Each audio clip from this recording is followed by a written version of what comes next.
It is now my pleasure to welcome His Excellency Edi Rama, Prime Minister of Albania. Your Excellency, you have the floor.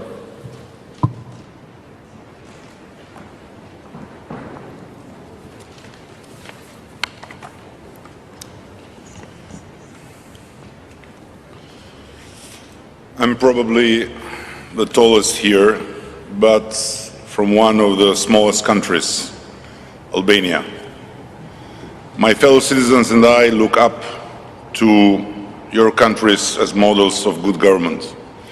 In important events such as this one, we are told what to do. We tend to listen and take notes. And so I've listened and I've taken my notes.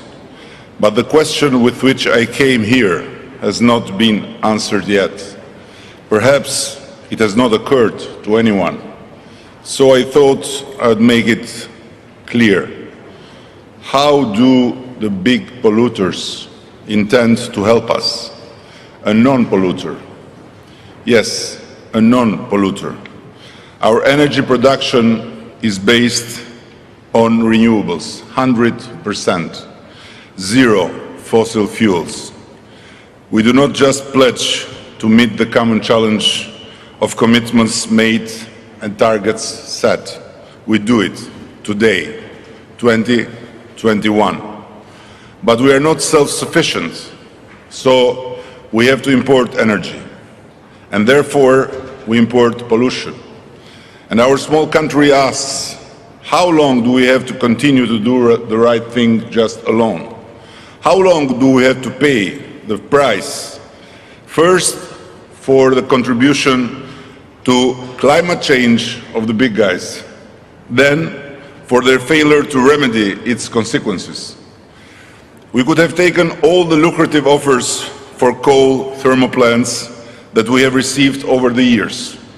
They would have helped us to balance our dry seasons in a country relying 100% on hydropower. When the lack of rain obliged us to go to the market and buy very expensive energy from the big guys. I'm proud we did not. But now, my small country looks at what is going on here and sees how the biggest polluters get also the biggest chunks of the money. Guess what? To assist us to deal with climate change. Now that winter nears, our budget is bleeding because we have to buy in energy and prices skyrocket.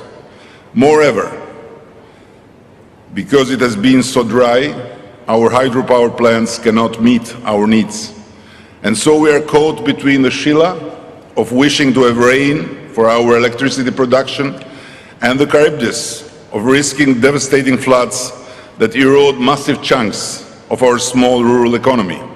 The climate crisis in action.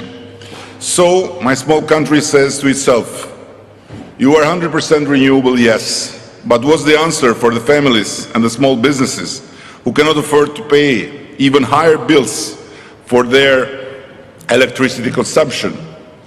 Are we paying a price for doing the right thing?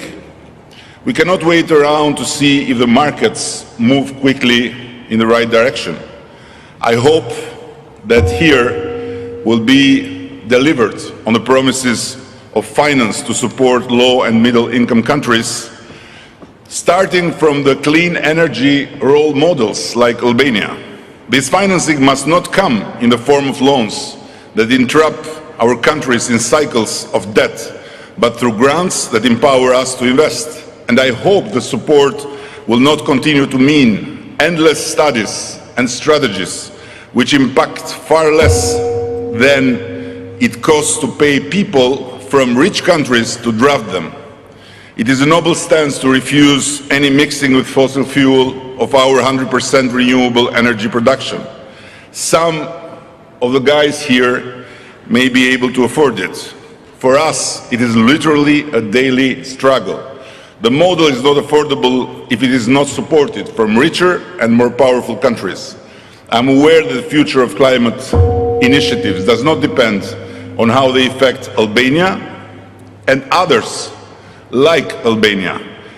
But the lack of action of the big polluters affect us, and many like us who pay the price for the profits of the big polluters.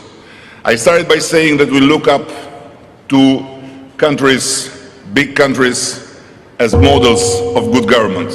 I hope we won't come to realize that this was a big mistake. Thank you. Thank you, Your Excellency.